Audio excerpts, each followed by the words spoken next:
Bonjour, Gmara de Ta'anit, on est au chapitre 3, à la page 23a.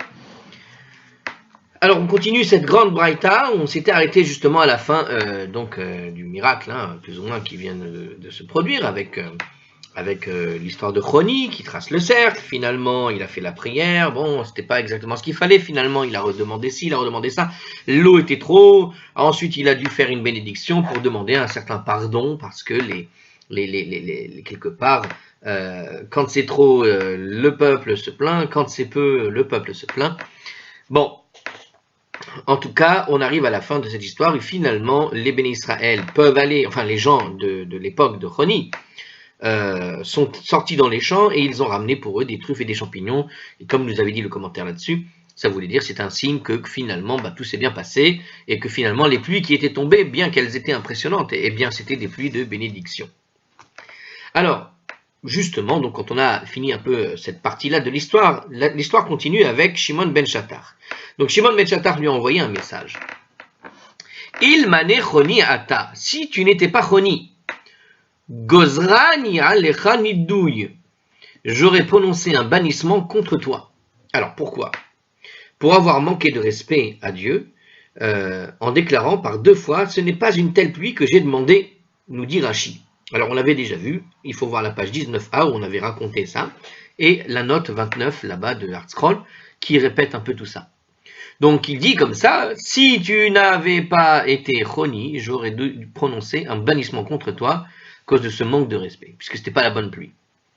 Vélo Rod est là. Alors là on a même, voilà, apparemment il y a un crochet qui nous dit que c'est pas tout à fait les mêmes versions. Le Gras corrige le texte ainsi. Velorod est là chez Ilou, et non seulement cela, mais si notre explication de plus suit la correction du Gras. Donc en gros, on va donner une explication qui est corrigée. Alors, une suite qui est corrigée. Alors, Velorod est là chez Ilou Shanim Kishne Eliaou. De plus, même ton serment était impropre, parce que si ces années avaient été comparables aux années de Élie le prophète, chez Maftechot Geshamim Beyado Shel Eliyahu, alors que les clés de la pluie étaient entre les mains de Élie le prophète.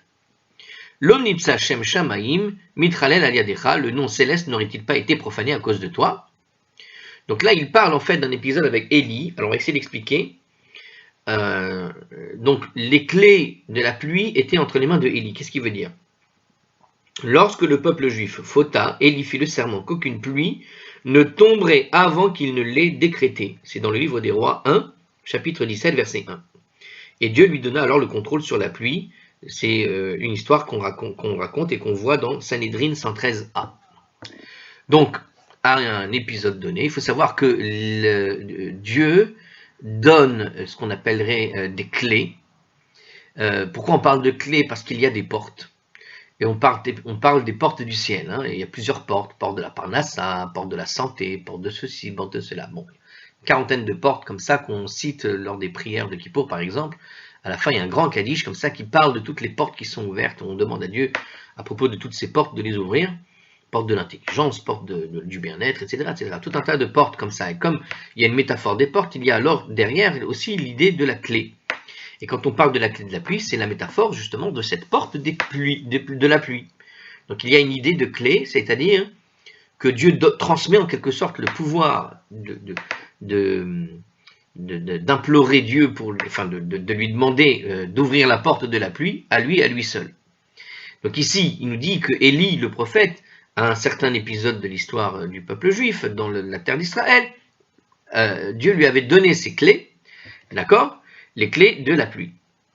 L'onimtsa Shem Shamaim Mitralel Aliadecha, le nom céleste n'aurait-il pas été profané à cause de toi, alors que les clés de la pluie étaient entre les mains de Élie. Imaginons qu'on était à la période où Élie était celui qui possédait les clés de la pluie. C'est-à-dire que quand tu allais prier Dieu, toutes tes prières, tu serais resté dans ton cercle, sincèrement. Parce que Dieu n'aurait pas pu obéir, en quelque sorte, à ta prière. Il n'aurait pas pu répondre à ta prière pour te faire sortir du cercle. Donc, quelque part, tu aurais profané le nom de Dieu, parce que tu aurais dit, Dieu fait pleuvoir la pluie, sinon je ne sors pas de mon cercle. Et au final, tu serais sorti, soit tu serais pas sorti, soit les clés auraient été transférées à toi et il y a un problème. Donc tu aurais profané le nom de Dieu, l'un ou l'autre. Parce que ça voudrait dire que quand Dieu a donné la clé à Élie le prophète, ça veut dire que Élie n'est pas capable de faire pleuvoir la pluie, et il faut passer par toi, ou bien toi, tu ne serais pas sorti du cercle et tout le monde aurait été là en attente d'une réponse de Dieu, finalement, ça n'aurait pas marché. Donc quelque part, tu as secoué le ciel pour provoquer un miracle, mais au temps de Élie le prophète, tu n'aurais pas dû avoir de pluie, puisque tu aurais dû demander à Élie. Alors regarde, il nous dit ici, en explication, pour voir si j'ai bien compris, j'ai donné deux façons de voir, on va voir si ça correspond quand même. Alors il nous dit comme ça, donc, toi, Choni, tu as juré que tu ne sortirais pas du cercle jusqu'à ce qu'il ait plu, et Élie jura qu'il ne pleuvrait pas jusqu'à ce qu'il ait été décidé. Si Élie avait vécu à l'époque de Choni et formulé son serment, l'un de leurs serments ne serait avéré faux, et cela aurait provoqué une profanation du nom de Dieu. Ah, bah c'est parfait, bah c'est exactement ce que vient de dire Rachid. L'un des deux aurait eu faux. Ici, il ne fait pas de préférence, ni c'est l'un ou l'autre. Rachid ne prend pas de risque de dire que c'est l'un qui aurait eu tort ou l'autre aurait eu tort. Moi, j'ai pris le risque.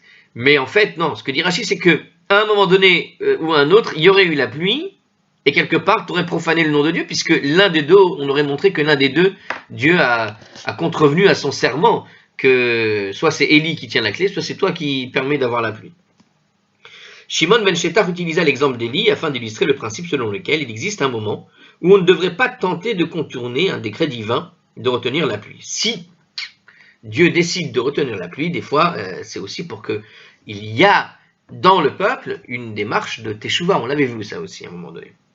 Tout effort d'annulation au moyen d'un serment, donc si la sécheresse en cours avait été une conséquence, la conséquence d'un décret divin, tout effort d'annulation au moyen d'un serment aurait résulté soit en un serment en vain, soit en un retrait forcé, si on peut dire, du décret céleste. Dans les deux cas, il aurait résulté une profanation du nom de Dieu. Ainsi, il était inconvenable pour Choni d'avoir risqué une pareille situation par son serment. Donc, on va dire que le procédé, un peu divinatoire que Choni a mis en place, n'est pas un procédé. On ne doit pas forcer la main de Dieu, en quelque sorte. Normalement, c'est uniquement la prière qui aurait dû le permettre, mais de forcer les choses, c'est pas une bonne chose. Tu profanes le nom de Dieu, parce que soit tu fais croire qu'on peut forcer Dieu à faire les choses, alors que non. Soit tu témoignes que voilà, tu forces Dieu quelque part la main, au sens où tu l'empêches de finalement réaliser ce qu'il avait prévu, à savoir une sécheresse pour le bien du peuple, en quelque sorte. Hein. On avait vu ces notions déjà dès le début. Bon, on continue de les voir, c'est parfait. Alors, en tout cas, dans cette deuxième explication, tout de même, comment dire, ici, il semble dire, en tout cas par ArtScroll, hein, apparemment c'est en référence à Yerushalmi, que des fois, il faut aussi savoir accepter le sort qui nous est donné. Mais ça pose quand même une question de, alors pourquoi prier à ce moment-là? Et à ce moment-là même, c'est-à-dire que si tu acceptes cette explication qui va être donnée à propos de ce que dit Shimon ben Shetach, à savoir qu'il aurait, des fois, il y a des décrets divins qui sont donnés, et donc quelque part, il vaut mieux parfois laisser passer le décret. Et ça pose tout de même la question, à ce moment-là, pourquoi jeûner? À ce moment-là, quand une calamité arrive, c'est un décret divin, on l'a dit. À ce moment-là, pourquoi prier? C'est-à-dire que tu peux aller très loin dans cette réflexion qui a été donnée ici. Tu peux aller très très très loin. C'est juste que Shimon ben Shetach met l'accent sur quoi? Il met l'accent en fait sur la problématique de ceux qui ont une forme de, comment dirais-je, de proximité avec Dieu et qui puissent faire changer les choses. Alors, entre nous, on a déjà eu une réponse sur cette question-là un peu précédemment, je ne me rappelle plus la page, mais on avait parlé à un moment donné, si vous vous rappelez bien, de Samuel. Et à propos de Samuel, c'est exactement ce qui s'était passé. C'est-à-dire que avec Shaoul, et on avait cité ce passage où Samuel, à un moment donné, était apparu très vieux, alors qu'en réalité, il est mort très jeune. Il est mort assez jeune, je ne sais pas, 50, 55 ans, quelque chose comme ça. Il est mort assez jeune. On parle d'un prophète, d'un grand, de celui qui va choisir le roi Shaoul, puis ensuite qui va choisir le roi David pour le futur, etc. On parle d'un grand. Et voilà qu'un grand comme celui-là, il meurt très jeune. Et on avait expliqué justement une chose extraordinaire. On avait vu, si vous vous rappelez bien, je vais le rappeler parce que ça répond à cette chose-là. ce commentaire un peu étrange sur Shimon ben Shetar qui vient critiquer finalement l'idée de forcer les choses. On avait expliqué qu'il apparaissait vieux parce que Dieu a été forcé de tuer en quelque sorte Samuel plus jeune, plus tôt qu'il n'aurait fallu. C'est-à-dire que Samuel était destiné à vivre une longue vie comme les grands tzadikim, mais Dieu a été forcé, on a forcé la main en quelque sorte, il a été forcé de mettre fin. Pourquoi? Parce que en fait Samuel, qui avait placé Shaoul, quand Shaoul avait fauté, à la suite de ne pas avoir fini finalement la guerre contre Amalek, comme il convenait, à la suite de cette faute-là, Shaoul avait été chassé de la royauté, et un décret divin était survenu contre Shaoul, notamment la mort, etc. Donc il y a eu un décret divin. Et de ce qu'on avait raconté dans cette page-là, on avait vu que quand Shaoul a reçu ce décret divin sur la figure, en quelque sorte, à cause de la faute qu'il avait fait, Samuel le protégeait par sa prière. Or, le temps de Shaoul était passé, et il fallait maintenant passer à David. Donc, pour Dieu, il était temps de placer David. Ça y est, Shaoul a rempli sa mission. Il a raté dans la mission qui lui avait été donnée certains aspects. Donc, il fallait maintenant changer. Et parce qu'il fallait changer, c'était l'heure de remplacer les choses. Donc, Shaoul devait mourir dans la guerre qui allait suivre, etc. Mais il aurait dû mourir même avant.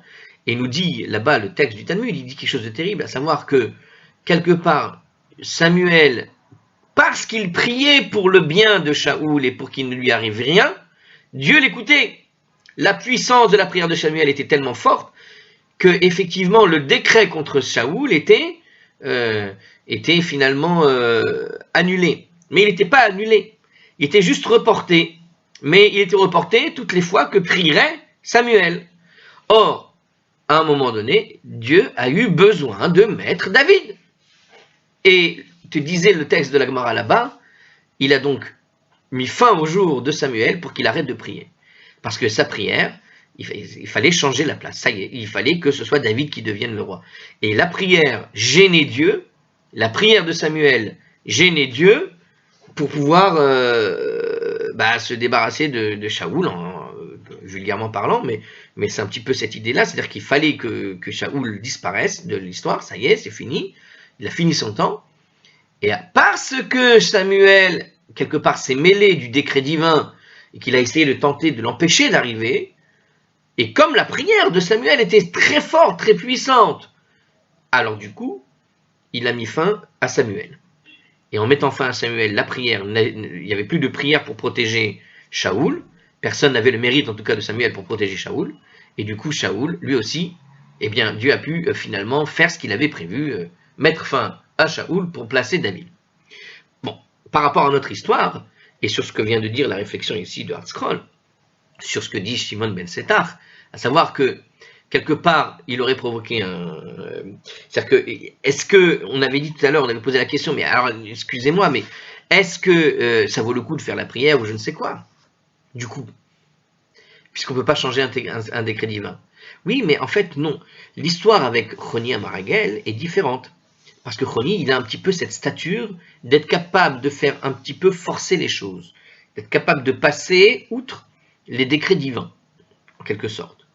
Parce que sa proximité avec Dieu, un petit peu comme Samuel, lui permet de faire une prière où personne d'autre que lui n'est capable finalement de faire venir ce dont le peuple a besoin au moment où il en a besoin, alors qu'ils sont peut-être soumis au décret divin. Et donc, pour Shimon ben Shetar, il a dit, mais c'est pas une bonne chose. Mais d'un autre côté, j'ai envie de répondre, mais regarde avec l'histoire de Samuel. Si le décret divin doit passer, dans un cas comme celui-là, et pour éviter la honte sur Choni, eh bien, c'est Choni qui va mourir. Or, ce n'est pas le cas. Donc, on reste dans un décret divin qui peut être changé. Parce que lorsque Dieu doit accomplir une mission et qu'une personne le gêne, en général, il le fait disparaître. Et donc, ça répond à ce que disait ici la suite comme ça de ce commentaire, qui n'est pas celui de Rashi, pour la suite, mais qui se réfère à Yerushalmi. Mais cette accusation de faire finalement Regarde, je répète, hein, pour que vous preniez bien. Donc je disais, Shimon ben Shettar utilisa l'exemple d'Élie pour illustrer le principe selon lequel il existe des moments où on ne devrait pas tenter de contourner un décret divin. Donc c'est effectivement le cas, c'était le cas avec Samuel. Il n'aurait pas dû tenter de contourner le décret divin. Tout effort d'annulation moyen d'un serment aurait résulté soit d'un serment en vain, soit d'un retrait forcé, si l'on peut s'exprimer ainsi, du décret céleste. Dans les deux cas, il aurait résulté une profanation du nom de Dieu.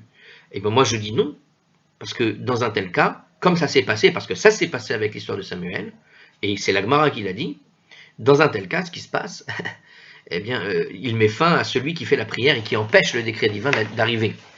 Donc au fond, même s'il y a une apparence de décret forcé, qui aurait été annulé de manière forcée par celui qui va prier à sa façon, quand bien même le décret divin, il a été annulé en bonne et due forme. Parce que quand Dieu veut tout de même appliquer son décret, il met fin à celui qui prie. Il ne met pas fin au décret. Il peut le reporter, mais il mettra fin à celui qui est en train de prier plus qu'à celui qui... plus qu'au décret, quoi. S'il doit le faire, il doit le faire. En tout cas. Donc ça n'empêche pas qu'on peut annuler le décret quand on prie, et surtout quand on prie de manière communautaire.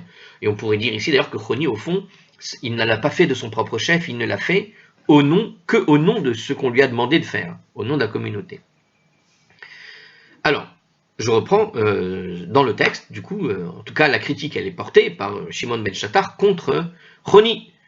Alors que les clés de la pluie étaient entre les mains de Élie, donc on a compris l'idée, le nom céleste n'aurait-il pas été profané à cause de toi, puisque l'un des deux, tu lui aurais fait faire un faux serment. Tu aurais montré que quelque part, à un moment donné, l'un des deux est peut-être un faux prophète, d'une certaine manière, puisque voilà que la clé, elle est chez lui, la clé, elle est chez toi, et en faisant ça, tu lui fais contredire. Donc tu aurais profané le nom de Dieu. Puisque parfois, il faut laisser faire les choses. Bon. Aval ma e'eselecha. Mais que puis-je te faire? Dit Shimon ben Shettar. She'ata mitrate lifne amakom. Parce que tu fautes devant l'omniprésent, quand tu dis que je suis insatisfait, mais ce n'est que quelques gouttes, je veux plus fort, un peu moins fort, et voilà qu'il exauce tout de même ton souhait. Donc tu te montres un peu, voilà, tu te montres insatisfait de ce que Dieu te donne, il y a une faute comme ça, et malgré tout, il fait ce que tu lui demandes. Keven shemitrate al aviv, comme un fils qui faute envers son père, en demandant effrontément qu'il satisfasse tous ses désirs, tu lui fous de baffe, mais tu lui donnes le gâteau à la fin. Verose l'oretsono, et son père exauce son souhait. Ve'omerlo, le fils lui dit, sans le respect de rigueur, Ve'omerlo, et le fils lui dit, sans le respect de rigueur, Abba, père, Holichani, l'erachatsani bechamin, Shotfeni betsonan, emmène-moi me baigner dans l'eau chaude, rince-moi à l'eau froide. Emmène-moi me baigner dans l'eau chaude, rince-moi à l'eau froide. Tenli egozim shekedim, aparsemim verimonim, donne-moi des noix, des amandes, des pêches et des grenades, et j'ai envie de rajouter, donne-moi des bonbons, parce que c'est un peu l'idée. Venoten lo, et le père va le lui donner. Ve'alecha akatuv omer, et à propos de personnes comme toi, l'Écriture a dit, Yismach avicha v'imecha vetugel yoladetecha, puisse ton père et ta mère se réjouir, et puisse celle qui t'a enfanté être heureuse. Donc c'est vraiment, on répète un peu la fin de ce qu'on avait dit dans la page 19a. Donc ça vient on répète, hein, Proverbe 23-25, hein, chapitre 23, verset 25, puisque Dieu t'accorde tes souhaits, c'est que tu dois avoir trouvé grâce à ses yeux, et donc moi, Shimon ben Shettar, je ne peux prononcer de bannissement contre toi. Donc puisque ton père finalement, à la place de 2 baffes, tu reçois finalement les gâteaux et les bonbons que tu lui as demandé, même si moi, de l'extérieur, je vois une effronterie, mais puisque ton père accède à ton désir, qu'est-ce que j'ai à dire, finalement? Donc, quelque part, puisse ton père et ta mère se réjouir, et puisse celle qui t'a enfanté être heureuse, puisqu'on voit ici que, finalement, Dieu t'accorde ce que tu demandes, même si tu le demandes d'une manière anormale. Tanu Rabbanan. Alors, les sages ont enseigné dans une braïta. Ma shalchu bene lishkat agazit lechoni amaragal. Quel message les membres de la salle de la pierre taillée, c'est-à-dire du grand Sanhédrin, envoyèrent-ils à Choni, le traceur de cercle? Donc on a vu, alors on continue, hein, alors là c'est une deuxième braïta, pardon, apparemment ça a l'air pas d'être la suite de la première, mais une sorte une autre braïta. Donc on a vu une première chose, à savoir que Shimon ben Shattach a envoyé donc cette missive, et il y a une autre missive qui a été envoyée par les membres de la salle de la pierre de taille. Alors la pierre taillée, pardon, la salle de la pierre taillée, c'est une pièce qui se trouve dans le temple, et il nous précise dans le commentaire que c'est le Sanhédrin. Le grand Sanhédrin siégeait dans la salle de la pierre taillée qui était au temple, pour avoir fait un modèle en 3D du temple. Elle se trouve dans une des 4 pièces qui se trouvent à votre gauche à l'entrée. Ça se trouve à la gauche à l'entrée. Vous avez 4 pièces, dont un qui est amené au mikvé. Une, on a entassé là-bas les animaux qui étaient prévus pour les sacrifices. Une autre où on faisait le pain, et c'est celle qui est juste avant celle où on faisait le pain. Voilà. Alors, donc les sages ont enseigné dans cette braïta que les membres de la salle de la pierre taillée, en fait le grand Sanhédrin était juste avant cette pierre. Alors j'ai pas très bien compris parce qu'il me semblait que le grand Sanhédrin il est juste derrière, en tout cas d'après le modèle de Ramban. Dans ce modèle que j'avais fabriqué, elle se trouvait derrière, en tout cas celui d'un livre que j'ai suivi. Bon, alors, en tout cas, il s'agit du grand Sanhédrin. Ils envoyèrent à Ochoni le traceur de cercle. Pour ceux qui veulent savoir, la pierre taillée, vous savez pourquoi ça s'appelle comme ça? C'est parce que là-bas, il restait des traces du premier temple, je crois. Ils avaient gardé des pierres de l'époque du premier temple et ils avaient fabriqué une salle avec la pierre du premier temple là-bas. Des pierres qui restaient du premier temple. Donc, il nous dit ici que le grand Sanhédrin a envoyé donc, voilà. Alors, il lui appliquait en fait le passage suivant de l'écriture. Donc, ça vient de Job 22, de 28 à 30. Les versets décrivent comment Dieu accomplit le souhait de l'homme parfaitement vertueux, et les sages virent la réalisation de ces versets dans la personne de Chronis, c'est-à-dire que dans le passage de Job, là-bas, on te montre voilà, comment Dieu, effectivement, est d'accord avec ce que va dire un vertueux, un homme parfaitement, hein, un homme parfait. Vetikzar Omer, donc c'est dans de Job, Vetikzar Omer veyakom lecha, veyakom lach, ve'al derachicha nagaor. Un texte qui est connu parce qu'il est récupéré ailleurs. Alors tu prononceras un décret et il sera envoyé accompli pour toi et la lumière rayonnera sur tes voies. Et le commentaire à propos de Chronique comme suit, Vetikzar Omer. Quand il y a écrit dans ce verset, Vetikzar Omer, tu prononceras un décret et il sera accompli pour toi. Ata gazarta, milemata. Tu décréteras ici-bas, sur terre, qu'il devait pleuvoir. Et le Saint béni soit-il, lui accomplit ta parole de là-haut, depuis les cieux. Et la suite du verset disait, et la lumière rayonnera sur tes voies. Par ta prière, tu as éclairé une génération qui vivait dans l'obscurité. Et il précise, c'est-à-dire dans une grande détresse à cause du manque de pluie, nous dit Rashi. Donc Rashi parle de l'obscurité ici, c'est pas forcément l'obscurité au sens de la spiritualité, mais à cause de simplement la détresse provoquée par le manque de pluie. Bon, voilà, ça vient de Job. Alors le message du grand Sanhédrin ne se finit pas, il se poursuit en citant d'autres versets. Alors, qui hishpilu vatomer geva. Alors, ce verset il vient toujours de Job, c'est le verset 29 cette fois-ci. Alors, pardon, oui, c'est ça. Alors, qui hishpilu vatomer geva. S'ils ont chuté, tu as dit qu'ils seraient relevés. Dor shaya shafel higbahavto bitfilatecha. Par ta prière, tu as relevé une génération qui se trouvait dans un état d'abaissement. Donc c'est toujours à cause de la pluie, hein, nous précise Rashi. Veshach einaim yoshia, et il sauvera celui dont le regard est abaissé. Dor sheshach ba'avono hosha'ato bitfilatecha, par ta prière, tu as sauvé une génération qui a été abaissée par son péché. Donc Yimalet inaki, il délivrera celui qui n'est pas exempt. Dor shelo hayanaki milateto bitfilatecha. Par ta prière, tu as sauvé de la mort une génération qui n'était pas exemple de faute. Venimlat bebor kapecha, et il sera délivré par la pureté de tes mains. Milateto bemaraseyadecha haberurin, tu as délivré ta génération donc par les actes clairs de tes mains. Donc c'est toujours les mêmes versets, c'est la suite, verset 29, verset 30, etc. Alors, dans les interprétations du verset qu'on vient de donner, alors si on revient 2 secondes sur ce qu'on a dit, parce que j'ai sauté les explications des versets. Donc si je relis rapidement les versets qui ont été envoyés à Choni à partir de là, donc s'ils ont chuté, tu as dit qu'ils seraient relevés, ça veut dire si tu trouves de ta génération, si tu trouves que ta génération est dans un état d'abaissement, tu peux sans risque leur promettre des temps meilleurs, car Dieu accomplira ta promesse. Donc toi qui es vertueux, tu diras oui, les temps vont être meilleurs, et tu peux le dire de manière sûre et assurée. Donc c'est ce qu'il disait par ta prière, tu as relevé une génération qui se trouvait dans un état d'abaissement. Ça veut dire que tes simples paroles, voilà, le simple fait que tu dises qu'ils vont être relevés et que ta parole, voilà, suffit parce que c'est toi qui es en quelque sorte le dépositaire de cette parole aujourd'hui, puisque tu es le vertueux de la génération. Et il sauvera celui dont le regard est abaissé, on avait dit, par ta prière, tu as sauvé une génération qui était abaissée par son péché. Là, il précise avec l'histoire du péché. Alors, dans cette interprétation du verset, le mot Einaïm est considéré en fait comme le dérivé du mot Ravon, le péché, plutôt que Aïn, les yeux, que l'œil. Selon cette interprétation, le verset veut donc dire, et celui qui a été abaissé par ses fautes, il le sauvera plutôt qu'abaissé par les yeux.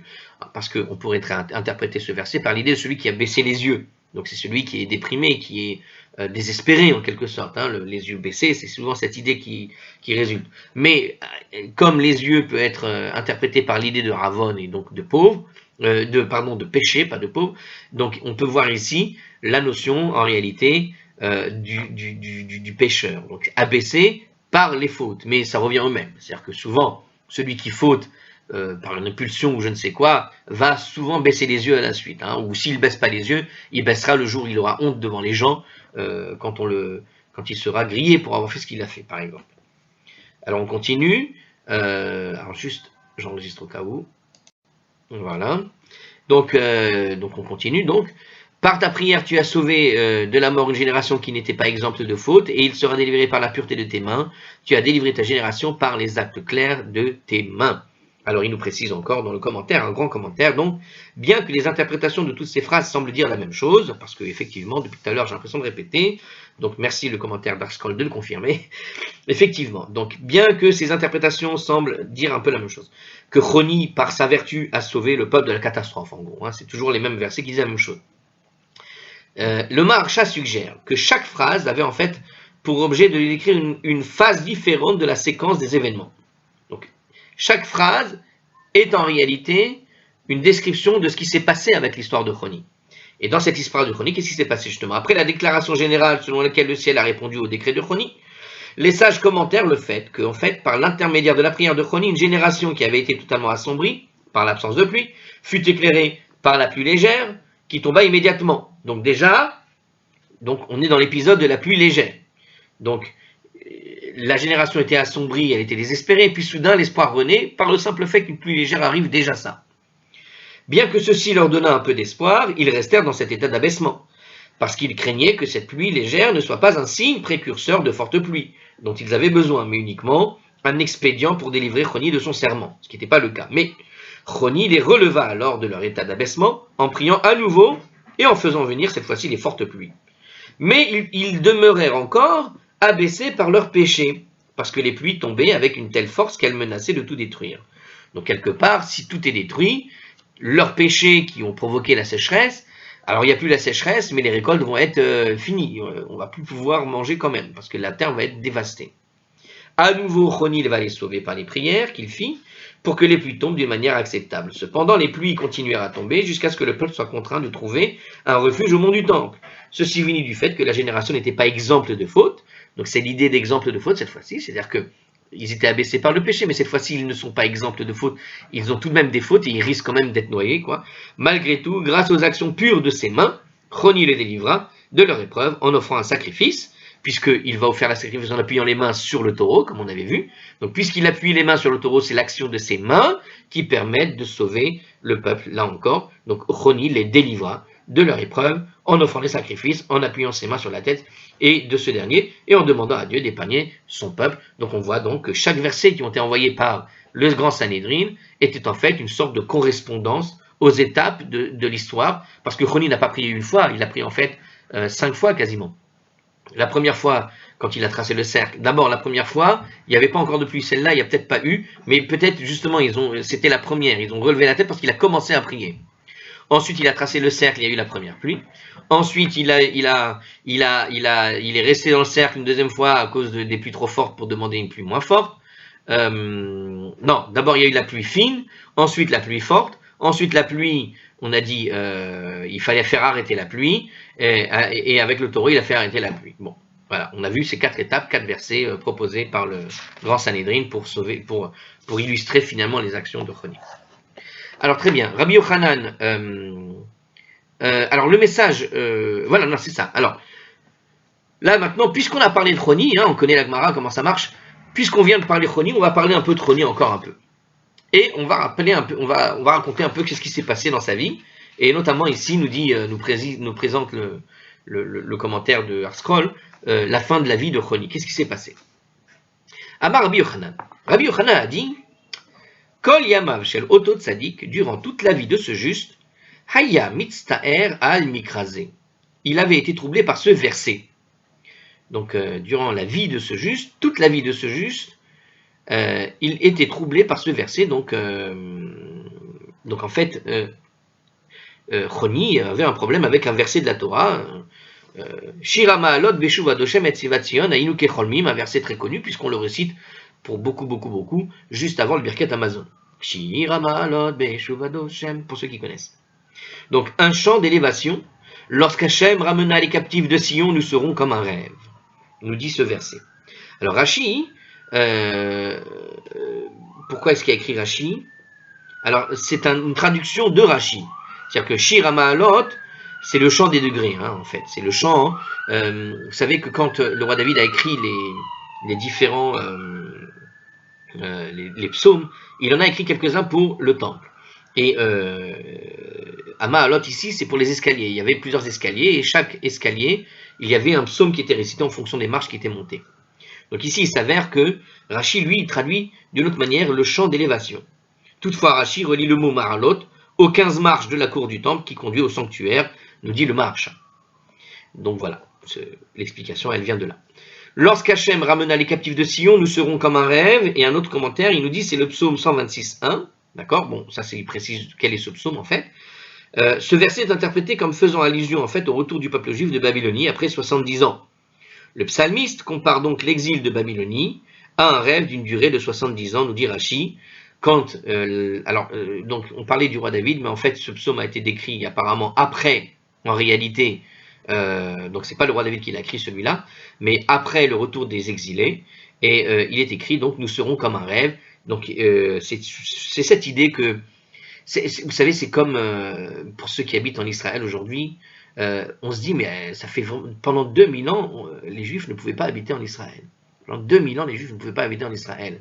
Eh bien, il y a comme pour celui qui étudie la Torah, pour celui qui étudie le Talmud, pour celui qui étudie les histoires de l'époque, des Romains, etc., c'est comme s'il y avait eu une grande parenthèse. Donc cette histoire, nous serons comme un rêve, c'est comme cette idée de grande parenthèse. C'est-à-dire que c'est comme si les 70 ans d'exil, eh bien, tu peux maintenant les mettre entre parenthèses, parce qu'on est passé d'un état, il y a une parenthèse, et puis on est revenu. Vous voyez cette idée? C'est la même chose avec l'exil d'ailleurs. On est revenu, pas complètement, mais quand le temple sera reconstruit, que tout le monde sera bien content, et pas que les Juifs, tout le monde, eh bien finalement toute cette histoire-là de l'exil paraîtra comme un grand rêve. Tellement ce sera irréel de voir autant de paix les uns les autres, et puis tout d'un coup, on se dit, mais vraiment, ils ont fait ça aux Juifs pendant des années. C'est extraordinaire d'imaginer comme un rêve. Eh bien, c'est un petit peu ce qui s'était passé. Quand ils sont revenus de l'exil de Babylonie, de se dire qu'ils sont passés par la Babylonie avec les Perses, les Mordechai, les bidules, les machins, toutes ces histoires qui se sont déroulées comme un rêve. Parce que voilà qu'on est revenu et voilà le temple est là. On se demande, mais qu'est-ce qui a bien pu se passer? C'est comme si c'était un rêve. C'est un petit peu l'idée qu'il présente comme ça ici. Et ça, c'est Rashi qui l'explique comme ça. Alors, il l'explique peut-être pas avec mes mots, mais il explique comme ça. Alors, Amar mi'ika denayehu shiverin shenin bechelma. Alors, justement, donc on voit que ce verset posait un problème pour Choni, qu'on vient d'expliquer avec Rashi, mais Choni, lui, à l'époque, il avait un problème avec ce verset. Choni a dit, est-il possible pour quiconque de dormir pendant 70 ans dans un rêve ininterrompu? Est-ce que véritablement tu peux dormir 70 ans comme ça, d'un sommeil ininterrompu comme le verset l'indique? Donc, parce que le verset, il est explicite. Il dit, lorsque Hachem ramènera les captifs de Sion, nous serons comme un rêve. Ça veut dire quoi? Hachem va ramener les captifs de Sion, nous serons comme un rêve. Donc pour Roni, l'interprétation du verset se dit comme ça. Est-ce que ça veut dire que tu vas ramener les captifs de Sion et c'est comme si on était en train de dormir et puis on se réveille? Vous voyez l'idée ou pas? Donc ça veut dire que tu dors 70 ans. Mais est-ce que c'est possible physiquement parlant, hein, Roni, il a un problème avec cette idée-là. Est-ce que l'être humain peut dormir 70 ans et être dans un rêve de 70 ans? D'accord, alors moi j'ai donné une interprétation sympathique, mais selon ce que dit Rashi, mais la question c'est le champ, la manière dont est présentée la chose, on a l'impression que le retour des captifs est un retour qui se fait comme si tu es dans un rêve. C'est comme si chaque personne qui a quitté, puis revient en se réveillant. Et entre-temps, c'était un rêve. Donc est-ce que c'est possible ce genre de choses-là? Alors lui, il le voit de manière, voilà, comme ça. Est-ce que véritablement, une personne peut dormir 70 ans? Yom Achad, Hava Azil Be'orecha. Et un jour qu'il allait en chemin, Chaziye Lehahu Gavra Dahavanata Charuba. Il vit un homme qui était en train de planter un caroubier. Amarle, Choni lui a dit, il lui a dit, Hayad Kama Shinin Ta'in. Combien d'années il faut à un caroubier pour donner des fruits? Amarle, il a dit à Choni, Ad Shiverim Shenin, jusqu'à 70 ans il faut. Amarle, Choni lui a dit, mais Peshita lach de Chayit Shivrin Shenin, mais il est évident pour toi que tu ne vas pas vivre encore 70 ans. Hein, tu vois un vieil homme qui plante un caroubier, dans 70 ans, tu ne seras plus là. Alors à quoi ça te sert de le planter, quoi? En d'autres termes, pourquoi tu perds ton temps à peiner pour quelque chose dont tu n'auras probablement jamais l'usage? Donc à quoi ça te sert de cueillir ce caroubier? Tu ne vas jamais en profiter. À Marley, il dit à Choni, Haï Gavra Alma Becharouva Ashkarte. Cet homme a trouvé un monde rempli de caroubiers adultes. Ki hechi des châtelets, li ahavatai, de même que mes ancêtres ont planté ces arbres pour mon propre amour, pour moi, ahavatai, en sachant que même ne pourraient pas en profiter à l'âge adulte, donc ils les ont plantés exclusivement pour moi. Châteli nami, livraille, alors moi aussi je plante pour mes enfants. Alors maintenant qu'on a raconté cette histoire, il va se passer une chose bizarre, écoutez bien, parce que cette histoire est très connue aussi. Yativ kakarich rifta, Choni s'assit et consomma un repas. Donc littéralement, il a enroulé le pain. Hein. On rappelle que karir rifta, c'est la même racine que pita, hein, pour être franc, et l'idée de pita, donc c'est l'idée de recouvrir, quelque chose qui recouvre la nourriture. Donc il a fait un repas, au sens où il a enroulé un lafa avec des choses à l'intérieur. Ou un burritos, pour ceux qui veulent savoir. Alors, c'est une bonne traduction, vous savez quoi? Burritos, c'est une bonne traduction. Vous savez pourquoi? Parce que quelque chose que tu as bourré comme ça à l'intérieur. Tu bourres la pâte avec des choses dedans. Burrito, c'est bourré. Le pita, c'est un petit peu cette idée, l'enveloppeur, quoi, hein, si on devait traduire. Et ça désigne effectivement le pain, quoi. Parce que c'est dedans que tu mets les choses. Ata le shinta. Il fut pris de sommeil. Donc il s'est assis, il a bien mangé, nim, et il s'est endormi. Ahadra le mishunita. Une excroissance rocheuse s'éleva autour de lui alors qu'il dormait. Ikase merina. Et il disparut de la vue. Venim shivarin shenin. Et alors, nous dit le texte ici, étrange, il dormit pendant 70 ans. Alors, pourquoi? Du fait de l'excroissance rocheuse, personne ne l'a vu, n'a pu le découvrir. Donc personne n'a vu qu'il était en train de dormir dans un coin quelque part, donc personne n'est revenu le chercher. Donc pour le public en général, Choni avait simplement disparu. Tiens, où est-ce qu'il est passé? Quelqu'un l'a vu. Et on ne le trouvait pas parce qu'il s'est retrouvé entouré de roches qu'il a cachées à la vue de tout le monde.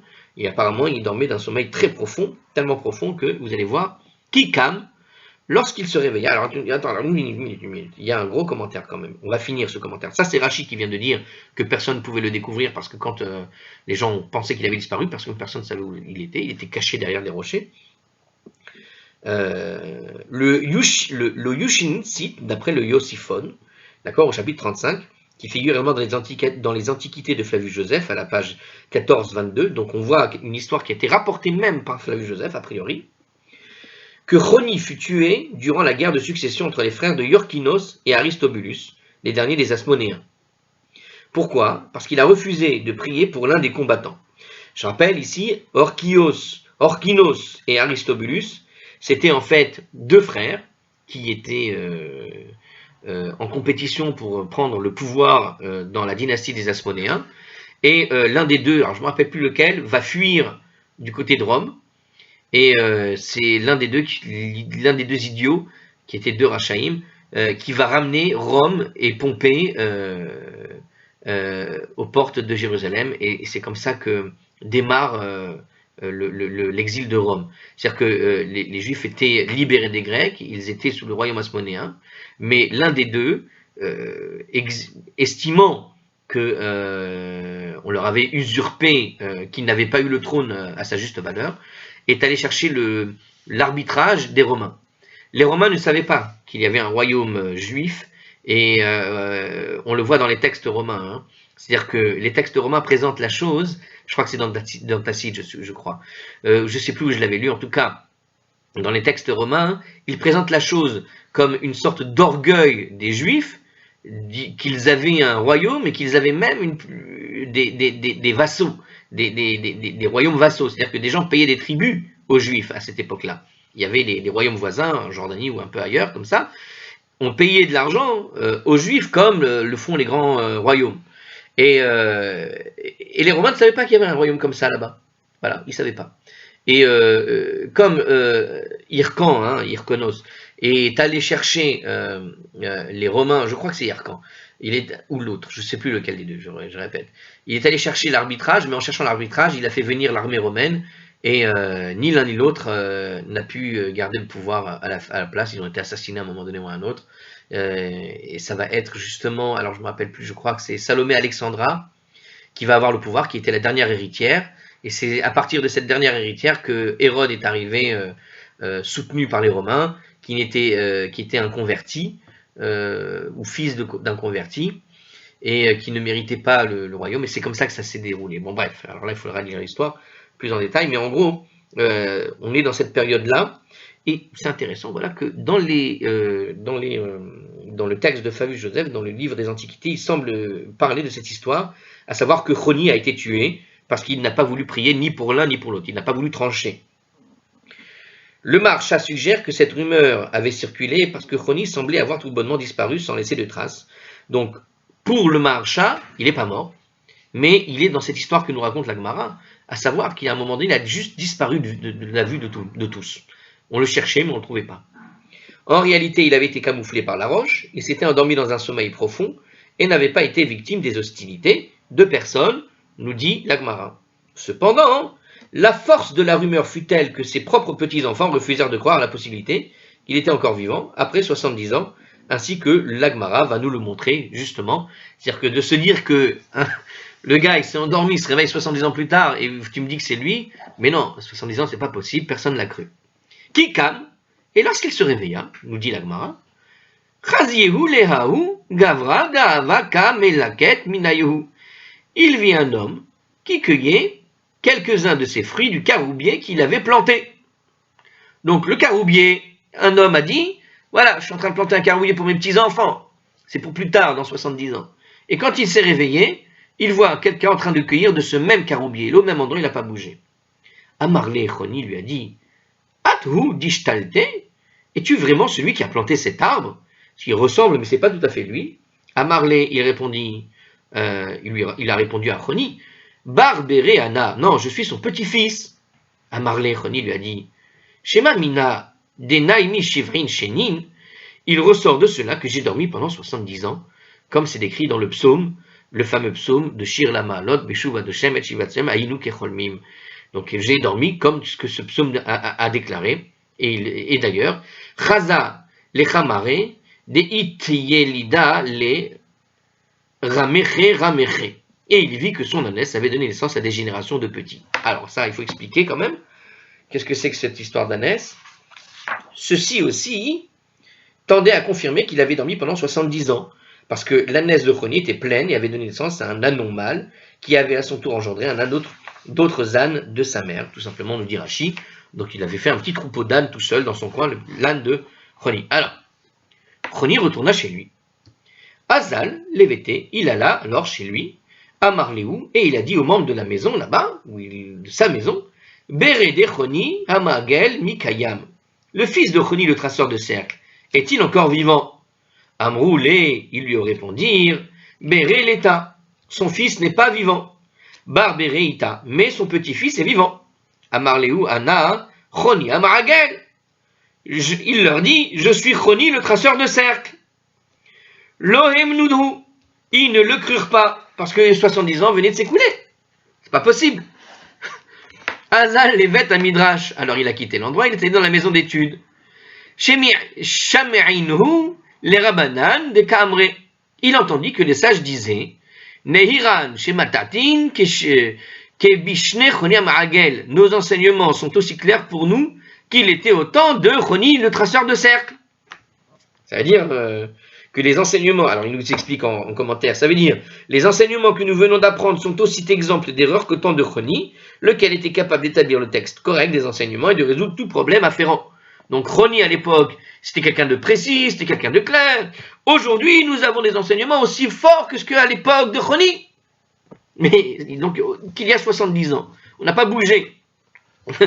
Donc il regarde vraiment, il faut imaginer le type qui voyage dans le temps là. Dechi avait Ayel levet midrasha, car chaque fois qu'il venait à la maison d'études, kol kushiada voulez ou les rabanan hava mefarek lehu. Toutes les difficultés que les sages éprouvaient à leur étude, dans leur étude, ils pouvaient les résolver, ils pouvaient trouver des réponses à leurs questions. Amar lehu, Choni leur dit, Ana ninuhu, mais c'est moi. Lo heminuhu, lo hemnuhu. Ils ne le crurent pas. Velo rovdele yekara kedim baele. Et donc, ils ne lui accordèrent pas l'honneur qui lui était dû. Ils ont dit, mais c'est pas possible, c'est pas lui. Bien qu'en parlant avec lui, ils se rendurent compte qu'il était un Talmid Chacham de première classe, et l'honorèrent en conséquence, ils n'ont pas cru qu'il s'agissait du célèbre Choni, car ils ne le traitèrent donc pas avec tout le respect dû à un homme aussi pieux, nous dit le Maharsha. Donc, ils ont bien vu qu'ils avaient affaire à un Chacham première classe, mais ce première classe, il avait un grain dans la tête, puisqu'il est en train de dire qu'il est Choni. Ça ne peut pas être lui, c'est pas possible. Donc ils lui ont manqué quand même de respect. Donc il est extraordinaire, mais il a un petit grain dans la tête. Vous voyez l'idée? Quand on parle comme ça, c'est qu'il n'y a pas de respect. Et il en souffrit, et il demanda la compassion divine, et mourut. Il a demandé la compassion divine parce qu'il souffrait du manque de respect qu'on lui avait, et de voir que, voilà, 70 ans se sont écoulés, les gens ne croient pas à son histoire, et il en est mort comme ça. Amar Rava a dit, Haïm de Amre Inche. Ceci est un exemple à propos de l'adage populaire. Il y a un adage populaire qui dit, O Chavruta, O Mituta, ou l'amitié, ou la mort. Terrible. Littéralement, c'est ce que les gens disent, donc un adage populaire, bon, la traduction veut dire, voici ce que les gens ont l'habitude de dire, c'est un adage populaire, traduit comme il faut par Scroll, parfaitement, j'ai envie de dire.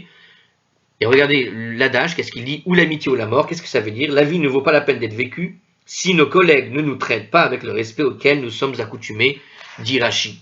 Ça veut dire que lorsque on a une certaine habitude de la manière dont on est traité, si on te traite d'une manière différente, c'est vrai que on ne supporte pas, hein, tellement c'est dur d'être au fond maltraité sans l'honneur à laquelle on était habitué. Alors, l'Agmara poursuit. Normalement, je devrais arrêter là, mais je vais continuer juste pour tourner la page et je reviendrai sur la fin ici. Donc, celui qui veut s'arrêter peut s'arrêter. L'Agmara rapporte une anecdote à propos du petit-fils. Alors, je vais juste la raconter rapidement et on reviendra. Abba Chilkia était le petit-fils de Choni, le traceur de cercle, et lorsque le monde avait besoin de pluie, les sages lui adressaient et il implorait la compassion divine. Et les pluies venaient. Une fois, alors que le monde avait besoin de pluie, les sages envoyèrent 2 sages auprès de lui pour qu'il prie pour la venue de la pluie. Et ils allèrent chez lui, ils ne trouvèrent pas. Ils allèrent dans les champs, ils ne trouvèrent. Ils le trouvèrent en train de faire un sarclage, bon, en train de travailler la terre, et ils le saluèrent. Et la page s'arrête là, on passe à la page 23b, et je vous laisse sur ça, et je reprendrai ce passage avec les petits commentaires qui y sont donnés. Il n'y en a pas, on reprendra juste le passage pour bien démarrer la page 23. B. À la prochaine.